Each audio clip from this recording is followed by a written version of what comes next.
The ESS Defiant sliced through the star-dotted blackness, its hull gleaming under distant suns. Captain Hannah Park stood at the viewport, watching as the massive Galactic Council station grew larger. This moment should have felt triumphant, humanity's first contact with the galactic community. But the transmission chatter filtering through the ship's communication system had already soured the occasion. "Another primitive species stumbling into space," came an alien voice, untranslated but deciphered by their linguistics AI. How quaint.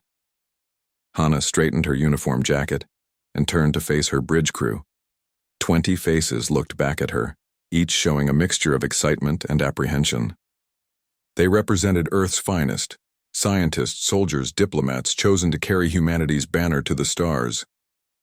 "Well," she said with a tight smile, "seems our reputation precedes us." Lieutenant June Kim, her tactical officer, frowned at his console. "Captain, we're being scanned. Quite rudely, actually. They're probing our propulsion systems, weapons capabilities, everything." "Let them look," Hannah replied. "We have our orders."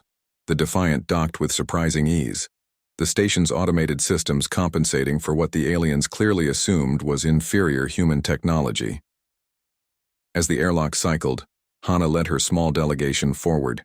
She had chosen 4 officers: June for security, Communications Officer Jin Lee, Science Officer Mina Choi, and Cultural Specialist Quan Yu. The alien greeting party waited beyond the airlock, a collection of beings so diverse that Hannah's eyes struggled to process them all at once. Towering insectoids with gleaming carapaces stood alongside floating gelatinous creatures and humanoids with skin in impossible colors. A tall mantis-like being stepped forward, its segmented limbs moving with unsettling precision. "Welcome, humans," it clicked through a translator device. "I am Ambassador Tekla of the Voraxian Dominion.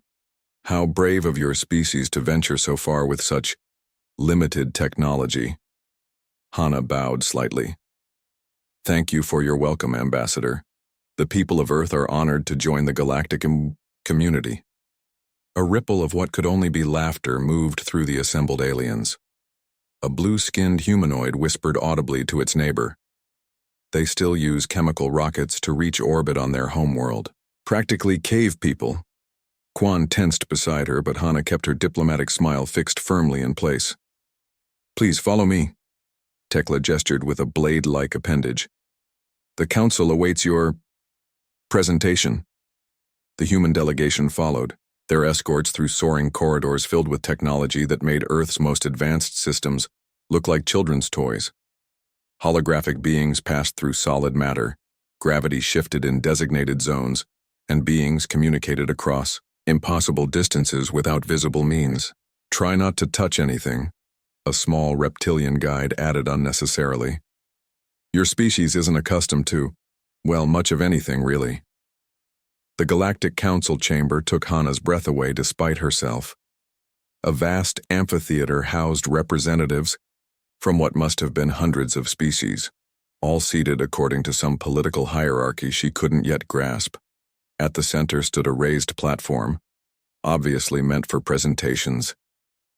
"The human delegation," announced a booming voice, representing the planet Earth and its singular vessel.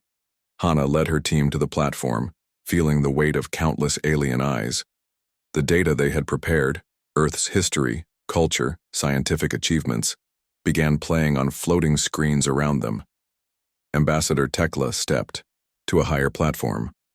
"Honored council members, we welcome the newest spacefaring race to our assembly. The humans have managed to construct one interstellar vessel using what appears to be adapted fusion technology and theoretical physics they barely understand." Muffled noises, laughter, Hannah realized, rippled through the chamber. "Their world maintains nearly 200 separate governmental entities, suggesting an inability to achieve unified planetary governance. Their atmosphere bears chemical signatures of ongoing pollution, and their primary energy sources remain fossil-based. They have, however, avoided nuclear self-annihilation, which is somewhat impressive," Science Officer Mina whispered. "They've accessed our entire planetary database, everything we transmitted ahead of our arrival. The council presentation continued like a school report on a particularly uninteresting species. Earth's achievements, the elimination of several major diseases, the reclamation of climate-devastated regions, the peaceful resolution of the water wars, were mentioned as quaint curiosities rather than hard-won victories. A massive being composed of what looked like living stone rumbled from its position. What exactly does this species offer the council? Resources? Unique biological compounds? Very little, Tekla responded. Their world is unremarkable. However, council protocol requires acknowledgement of any species achieving interstellar travel, however rudimentary. How did they manage even that? Asked another counselor, a being of pure energy contained in a floating metallic shell. Apparently through persistence rather than innovation. Tekla clicked, generating more laughter. Their vessel, the Defiant, uses principles most juvenile races discover and abandon for more efficient technologies. It is, to use a human term, adorable. June's hand tightened on his ceremonial sidearm. Jin looked physically ill at the diplomatic humiliation. But it was Quan who seemed most affected, his cultural specialist's mind clearly registering every slight, every dismissal. Only one delegation remained silent throughout the mockery. Near the back of the chamber, crystalline beings with faceted eyes studied the humans with unnerving intensity. When their gazes met Hana's, she felt an uncomfortable sensation, as if they were seeing through her, through the ship's public specifications, through everything. "If I may address the council," Hana finally said, stepping forward. The chamber quieted, more out of surprise than respect. Earth may be young among spacefaring civilizations, but we have overcome challenges that might have destroyed us many times over. We come seeking knowledge and friendship, not judgment. Of course, Tekla replied smoothly. And the council welcomes all developing species, even those requiring guidance. Perhaps in a century or two, your world might qualify for protected status under Varaxian stewardship. As the diplomatic reception following the council meeting dragged on, Hana overheard fragments of conversations, plans to study humans like lab specimens, debates about whether Earth's resources might be worth harvesting, assessments of how quickly humans might be trained for simple labor roles in the galactic economy. Later, alone in her quarters aboard the Defiant, Hana sent a coded message to her second-in-command. "Begin Phase 2. We've been evaluated exactly as expected." Behind a hidden panel in her quarters, a screen lit up, displaying the status of something called Project Prometheus, active but dormant, waiting. Chief Engineer Tae Lee moved silently through the restricted section of the ESS Defiant, his footsteps echoing in the dimly lit corridor. This part of the ship didn't appear on any official blueprints shared with the Galactic Council. As far as the arrogant alien species were concerned, this space housed nothing but storage compartments and backup life support systems. Tae placed his palm against a scanner hidden within what looked like an ordinary wall panel. The wall shimmered and disappeared, revealing a laboratory humming with energy. Inside, a team of specialists worked around a central chamber containing a swirling mass of dark energy that seemed to bend light around it. "Progress report?" Tae asked as he stepped inside, the hidden door sealing shut behind him. Dr. Sun Park looked up from her workstation, dark circles under her eyes betraying her lack of sleep. "The containment field is holding at 97% efficiency, better than expected after that last scan from the Varaxian cruiser."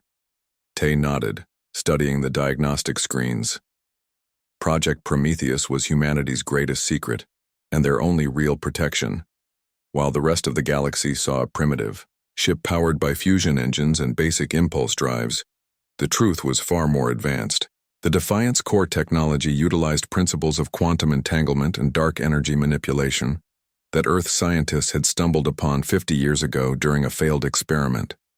Failed, that is, until they realized what they'd actually discovered. "The Varaxians are getting suspicious," Tae said quietly. "Their last courtesy scan nearly penetrated our outer shell shielding." Sun rubbed her temples. "If they discover what we're hiding, they won't," came a voice from the doorway. Security Director Sue Park entered, her uniform crisp despite the late hour. As Captain Hana's head of security and half-sister, she was one of only 7 people, aboard with full knowledge of Prometheus. The diplomatic charade is working perfectly, Sue continued. The entire council believes we're harmless curiosities. The Varaxians have already filed a motion to place Earth under protective oversight. Their term for colonization. Tay's jaw tightened. Earth had suspected this might happen. Humanity's first deep space probes had detected transmissions from the Galactic Council centuries ago. They'd spent decades decoding the signals, learning about the complex political landscape of the galaxy. What they discovered wasn't encouraging. Advanced species routinely absorbed developing worlds into their spheres of influence, essentially turning them into client states. Captain Hana needs to see this, Sun said, pulling up a data file on her tablet. We intercepted this transmission from a Varaxian science vessel. They're already mapping Earth's resource deposits. The 3 of them moved to a secure communications booth. Captain Hana's face appeared on screen, looking tired after another day of enduring diplomatic insults. Give me some good news, she said. Prometheus is stable and undetected, Tay reported. But the Varaxians are moving faster than we anticipated. They've already surveyed Earth's mineral deposits. Hana's expression didn't change, but her eyes hardened.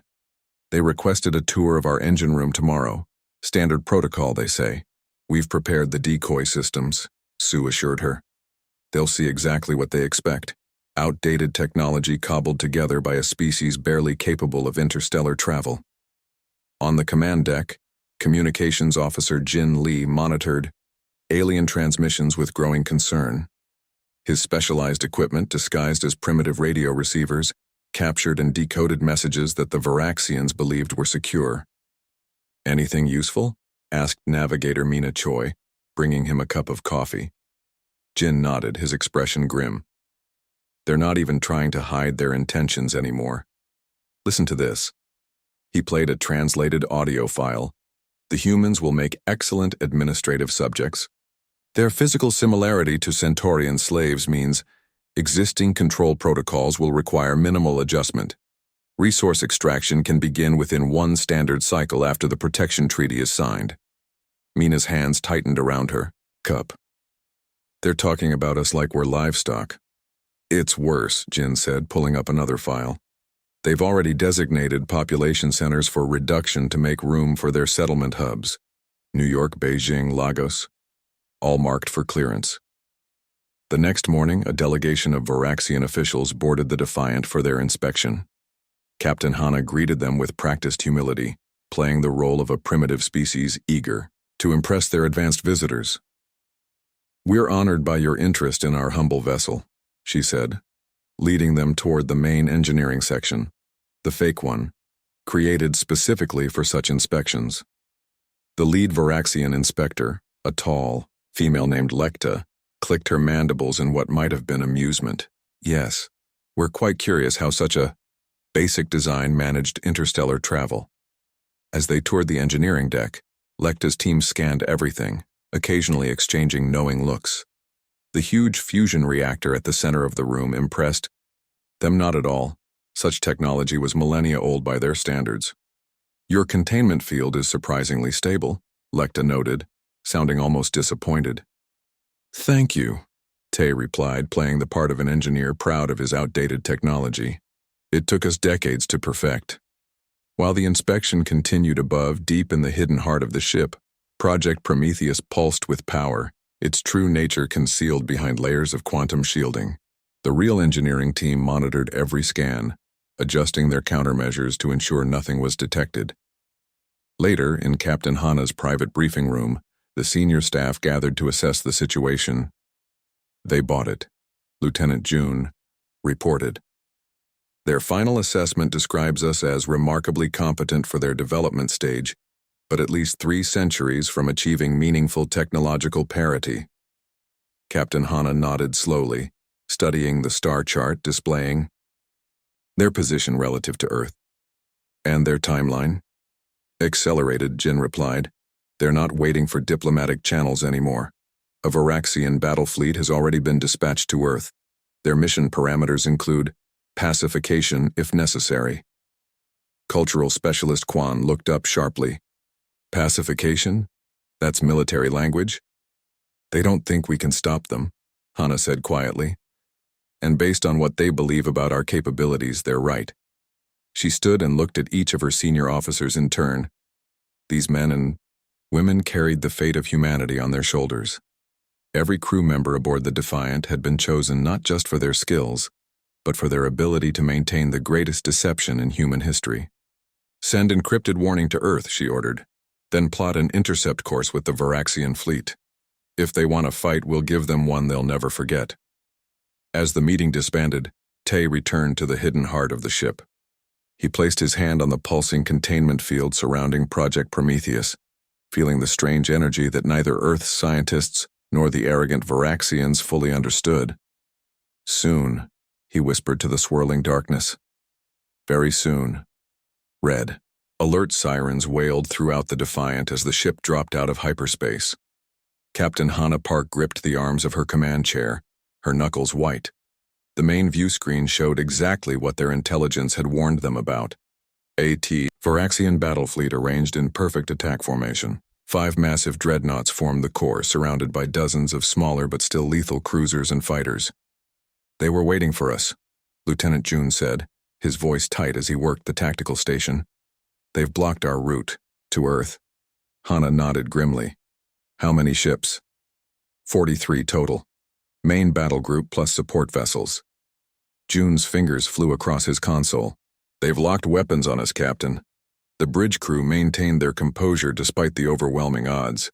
They had trained for this moment, but seeing the actual armada arrayed against their lone ship was still jarring. One human vessel against the might of the most militaristic species in the known galaxy. Open a channel, Hana ordered. Communications Officer Jin Lee nodded. Channel open. The view screen flickered, revealing the face of a Varaxian commander. Unlike the diplomats they'd met before, this one wore elaborate battle armor and bore scarification marks across his carapace, signs of many victories. I am Admiral Gorn of the Varaxian Empire, the alien announced, mandibles clicking between words. Your presence has been anticipated, Captain Park. Hana stood, facing the screen with calm dignity. This is Captain Hana Park of the Earthship Defiant. You're blocking our path to our home planet. Please explain your fleet's presence here. Gorn's compound eyes glittered with something like amusement. We've decided to accelerate Earth's integration into the Empire. Your world requires proper guidance, and our council representatives report that your species lacks the maturity for true partnership. Earth has made no agreements with your empire, Hana replied evenly. We came to the Galactic Council in peace. Peace is precisely what we offer, Gorn said. Under our protection, Earth will develop along proper lines. Some population centers will need to be reorganized, but such transitions are always difficult. Bridge crew exchanged glances. They all knew what reorganized meant. Admiral, Hana said, I formally request that your fleet stand down and allow us passage. Earth is a sovereign world. Gorn made a sound that might have been laughter. Sovereignty is earned, Captain. Your species has barely mastered rudimentary space travel. Your ship, while impressively functional for such a primitive design, poses no threat to us. Navigation Officer Mina Choi whispered, Captain, they're moving into attack positions.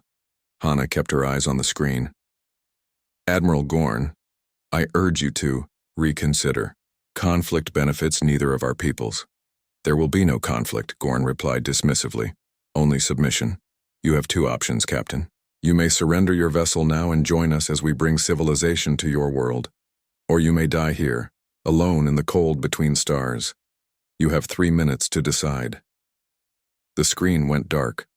Well, Hana said, turning to her crew, it seems diplomacy has failed.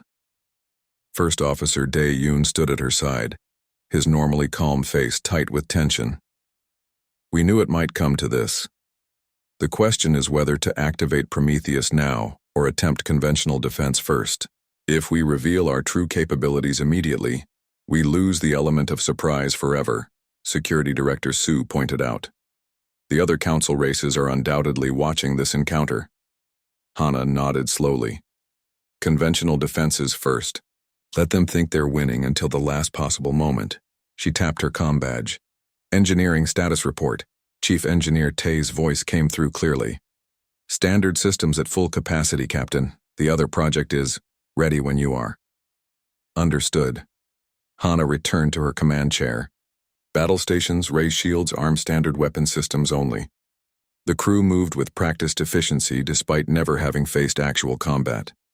Each had been selected not just for their technical skills, but for their psychological profiles, people who could perform under extreme pressure. Admiral Gorn is hailing us again, Jin reported.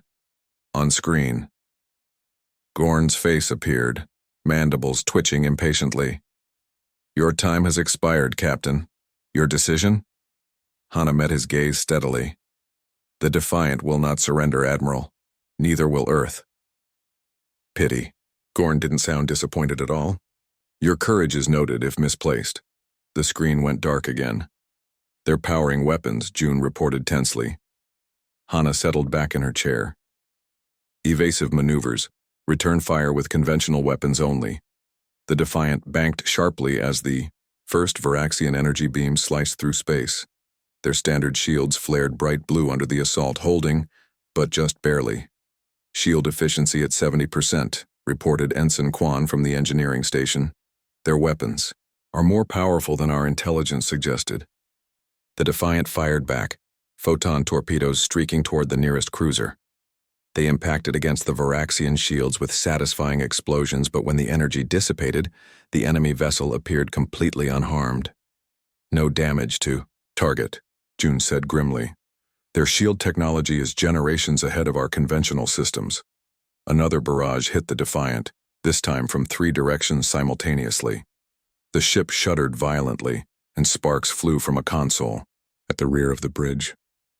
Shields at 30%, Quan shouted over the noise of damage alerts. Hull breaches on decks 4 and 7, emergency containment holding. Hana gripped her chair as the ship rocked again. Casualties? Sue's voice was grim. 12 confirmed, dead. 27 injured. The next hit was catastrophic.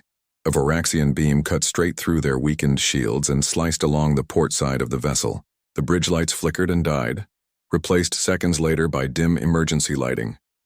Direct hit to decks 3 through 6, Quan reported, coughing as smoke filled the bridge. We've lost main power to those sections. Medical teams reporting. Massive casualties, Sue added. Including First Officer Day. Hana's head snapped up. Dai-Yun had been her friend since childhood. They had trained for space together, dreamed of this mission together. And now, she had no time to process the loss. Another hit rocked the ship. Main engines offline, Mina called out. We're operating on emergency thrusters only. On the view screen, the Varaxian fleet began to close in for the kill. They were taking their time now, confident in their victory. Admiral Gorn is hailing again, Jin said quietly. When Gorn's face appeared this time, he didn't bother hiding his satisfaction. An admirable attempt, Captain. Your primitive vessel lasted 3 minutes longer than our simulations predicted. Hana wiped blood from a cut on her forehead. Around her, her bridge crew looked to her with unwavering trust despite their desperate situation. One last chance to surrender, Gorn continued. Some of your crew might be useful to us. Hana stood slowly, her uniform torn and singed. You know what amazes me, Admiral? Your complete failure to ask the obvious question. Gorn's mandibles twitched. And what question is that, human? Why would a species send its only interstellar vessel into space so hopelessly outmatched? She smiled then, a sharp expression devoid of humor. Unless, of course, things aren't quite what they seem. She cut the transmission with a gesture and turned to her crew. It's time. Activate Prometheus Protocol. Authorization Park Omega 37. Lieutenant June looked up from his damaged console. Captain, once we do this, there's no going back. The galaxy will know what we're capable of. They left us no choice, Hana replied. Humanity will not be subjugated. Not today. Not ever. She opened a ship-wide channel. "All hands, this is the captain. Prepare for Prometheus activation. This is not a drill." Deep within the hidden heart of the Defiant, Chief Engineer Tay's hands moved across a series of controls that weren't supposed to exist. The swirling darkness at the center of the chamber pulsed with growing energy. "Prometheus protocol engaged," Tay reported. "May God help us all." On the bridge, Captain Hannah Park settled back into her command chair and whispered, "Let's show them what one human ship can really do." A strange silence fell over the bridge of the Defiant. The alarms stopped mid-wail. The flickering emergency lights steadied. Even the spreading fires in the corner consoles seemed to freeze in place. In the sudden quiet, the crew could hear their own heartbeats. "Prometheus initialization complete." Chief Engineer Tay's voice came through the comms, sounding oddly distant and close at the same time. "Quantum field stabilizing. Dark energy matrix at full capacity." Captain Hannah watched as the main view screen displayed the Varaxian fleet, still arranged in their perfect attack formation. Admiral Gorn would be savoring his victory now, perhaps already drafting his triumphant report to the Empire. He didn't know what was coming. No one did. "All hands," Hannah said quietly into the ship-wide comm. "Brace for quantum displacement." The Defiant began to shimmer. Not the familiar shimmer of a cloaking device or shield fluctuation. This was different. The very matter of the ship seemed to vibrate at a fundamental level, as if each atom was suddenly occupying multiple positions in space simultaneously. On the Varaxian command ship, Admiral Gorn stared in confusion at his tactical display. "What's happening? Where did they go?" His sensor officer clicked frantically at his controls. "The human vessel is everywhere and nowhere. Our targeting systems can't lock on." "Impossible," Gorn hissed. "Find them." Back on the Defiant, Lieutenant June looked up from his tactical station with an expression of wonder. Despite all their simulations and training, seeing Prometheus actually working was something else entirely. "Quantum state stabilized," he reported. "We're existing in multiple probability fields simultaneously." "In simple terms," Hannah said for the benefit of her crew, "the Varaxians can't hit what they can't locate." She straightened her scorched uniform. "Weapon status?" "Dark energy projectors online," June responded. "Targeting systems calibrated." Hannah took a deep breath. This was the moment Earth had prepared for over decades of secret research and development. After the first signals from deep space had been intercepted and translated, humanity realized a hard truth. The galaxy was not a friendly place for new species. The strong dominated the weak, the advanced subjugated the developing, so Earth had made a choice. Appear weak, appear primitive, all while building something the galaxy had never seen before. "Target the nearest Varaxian cruiser," Hannah ordered. "Minimal power. Let's show them what we can do." June's fingers danced across his console. "Target locked. Dark energy projector charged at 20% capacity." Fire. There was no beam, no torpedo, no visible weapon discharge at all. Instead, a patch of space near the targeted Varaxian cruiser simply darkened. A perfect sphere of absolute blackness appeared, no larger than a shuttlecraft. For a second, nothing happened.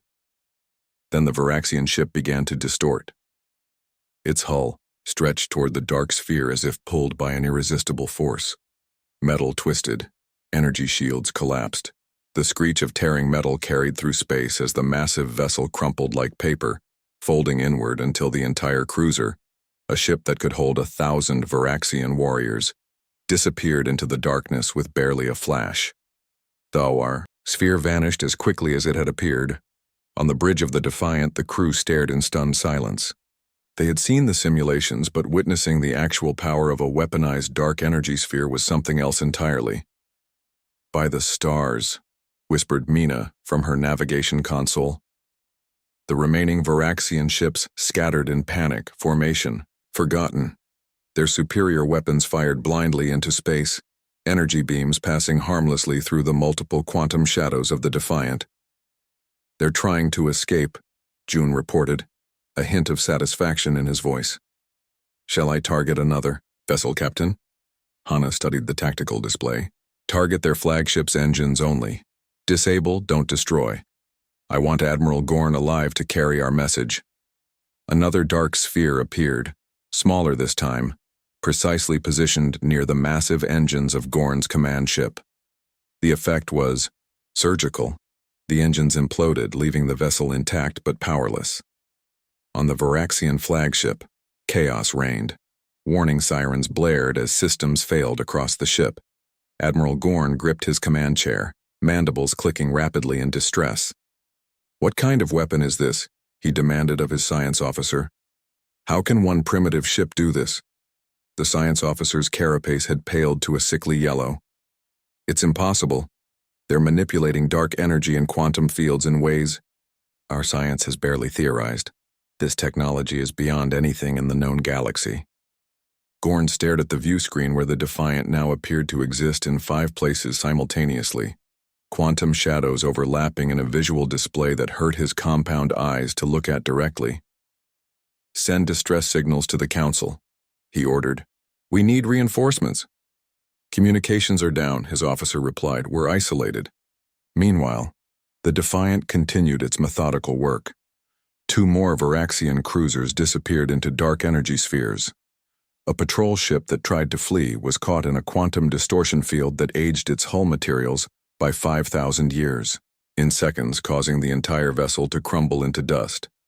Captain Hana stood from her command chair, watching the destruction with a complex mix of emotions.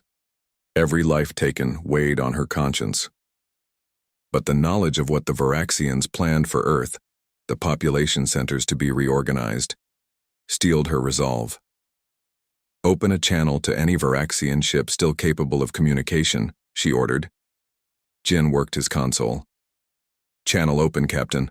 Broadcasting to all remaining vessels.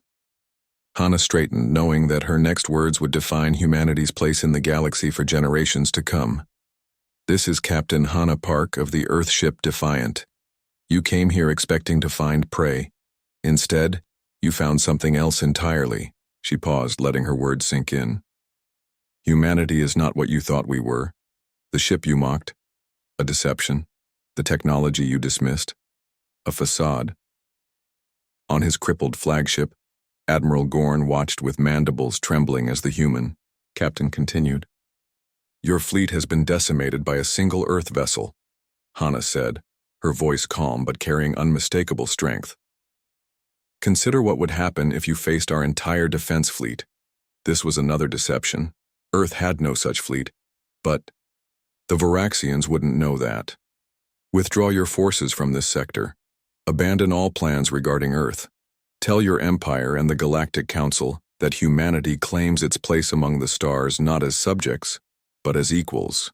Her eyes hardened. Any future aggression against Earth or its colonies will be met with the full force of our capabilities. This is your only warning. The transmission ended. On the Defiant's bridge, the crew waited in tense silence after what seemed like an eternity. Lieutenant June reported. The remaining Varaxian vessels are powering down weapon systems. They're signaling surrender, Captain. A collective breath released across the bridge. Navigation Officer Mina looked up from her console, her face reflecting the weight of what they'd just done. The quantum shadow effect is stable, Captain. We can maintain this state for another 7 hours before needing to recalibrate the dark energy matrix.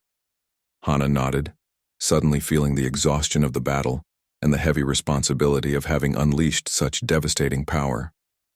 Humanity had hoped to join the galactic community peacefully, but the Varaxians had forced their hand. Secure all prisoners, she ordered. Prepare medical teams to assist injured Varaxians where possible. She turned to Jin. And send a tight beam. Message to Earth. Tell them the deception worked, and that the galaxy now knows what humanity is truly capable of. As the Defiant moved among the wreckage of what had been a mighty battle fleet, representatives from other council, races who had been observing from a distance transmitted urgent messages to their homeworlds.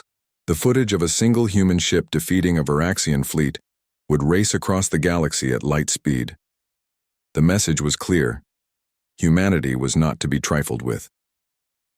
In the ship's medical bay, as she visited the wounded, Captain Hana paused beside the bed of a young crewman being treated for burns.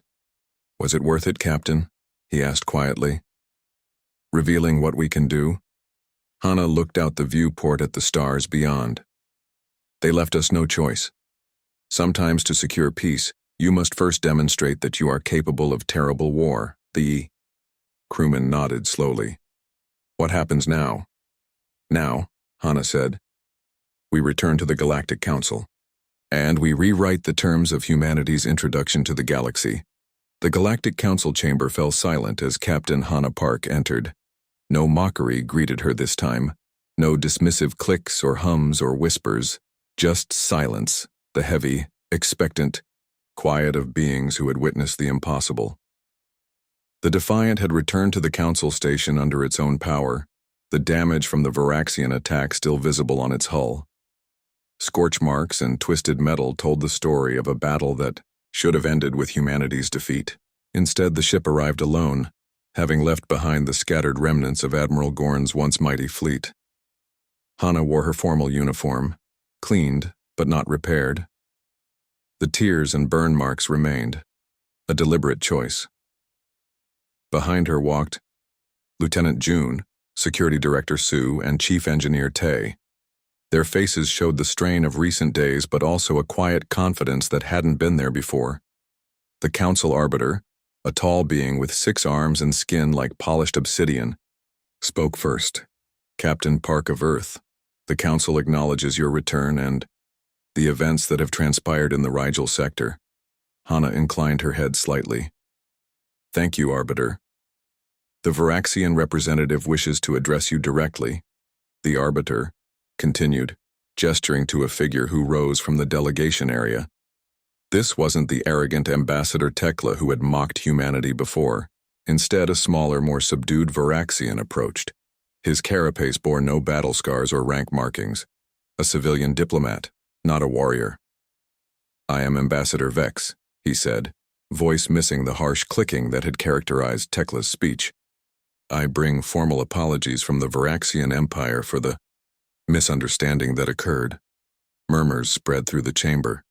The Varaxians had never apologized to anyone in recorded history. "Misunderstanding?" Hana repeated, her voice carrying clearly through the vast room. "Your fleet attempted to destroy my ship and planned an invasion of my homeworld. That seems quite deliberate, Ambassador." Vex's compound eyes darted nervously. A rogue admiral acting beyond his authority. The Empire had no official. "We intercepted your communication logs," Hana interrupted. "The attack was authorized at the highest levels of your government." More murmurs, louder now.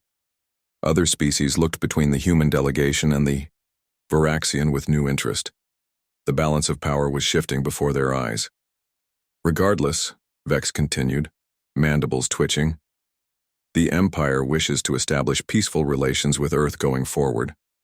We offer a non-aggression pact as a gesture of goodwill." Hana accepted the crystalline data tablet Vex extended. "Earth will consider your offer, Ambassador. We have similar documents for all Council species who wish to establish diplomatic ties with humanity." She gestured, and Lieutenant June began distributing tablets to the other delegations. The Arbiter cleared his throat, or whatever passed for one in his species. "Captain Park, the Council has questions about the capabilities your vessel demonstrated. Such technology was unexpected from a species at your declared development stage." A massive being composed of living stone rumbled from its position, the same one who had questioned humanity's value before. The human ship appeared to exist in multiple states simultaneously. Our observers recorded dark energy manipulation, beyond anything seen in this galaxy. "Explain yourselves." Hana stood straighter, meeting the giant's gaze without flinching. "When Earth first detected signals from the Galactic Council centuries ago, we realized something important about interstellar politics. New species are rarely welcomed as equals. They're seen as resources to be exploited or territories to be claimed." She paced slowly before the Council. "So humanity made a strategic decision.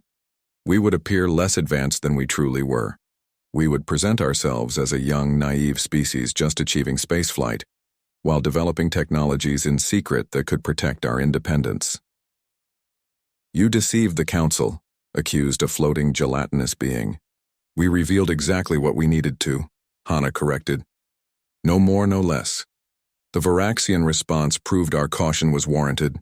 The Arbiter leaned forward. And these quantum displacement technologies? The dark energy weapons?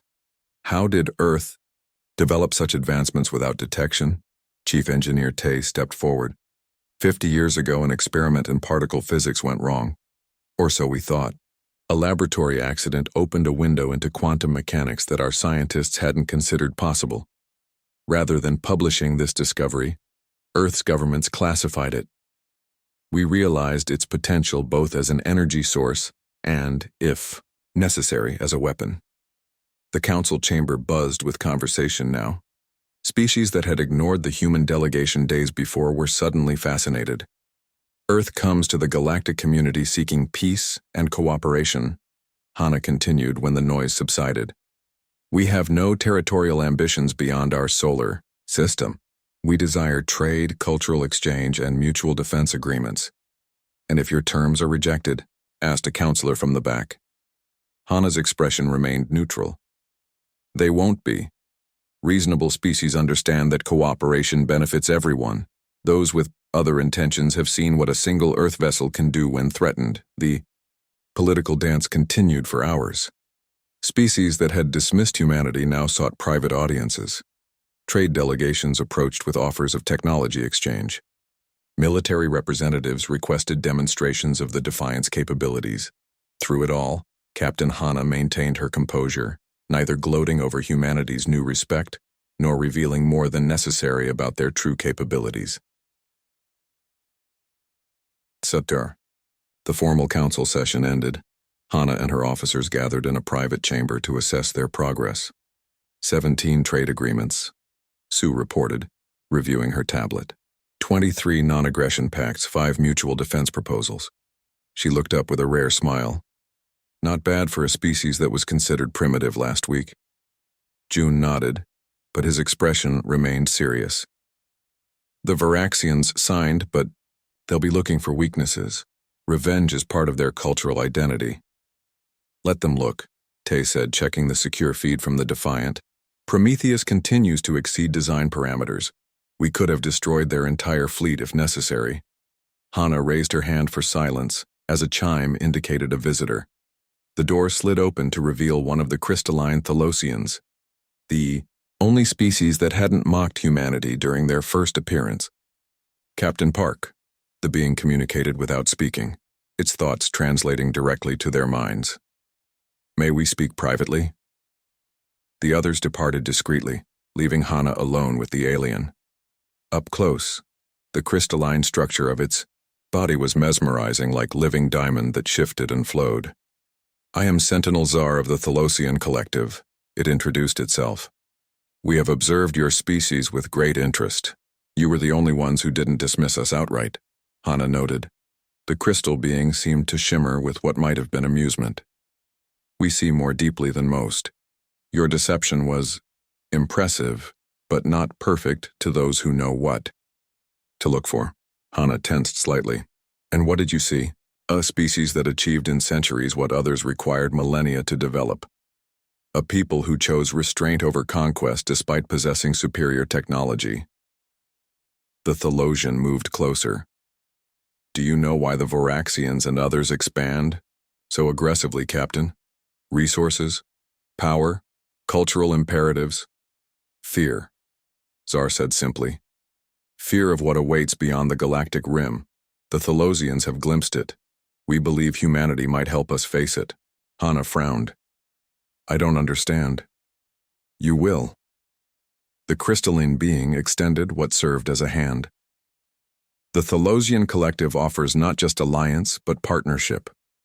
Your quantum technologies and our crystalline matrices could combine in ways neither of our species has explored. As Hana considered this unexpected proposal, her communication device chimed with a message from Earth. The news was stunning. The quantum principles behind Project Prometheus had led to a breakthrough in faster-than-light communication. Humanity could now transmit messages instantaneously across any distance, something even the oldest council species couldn't do.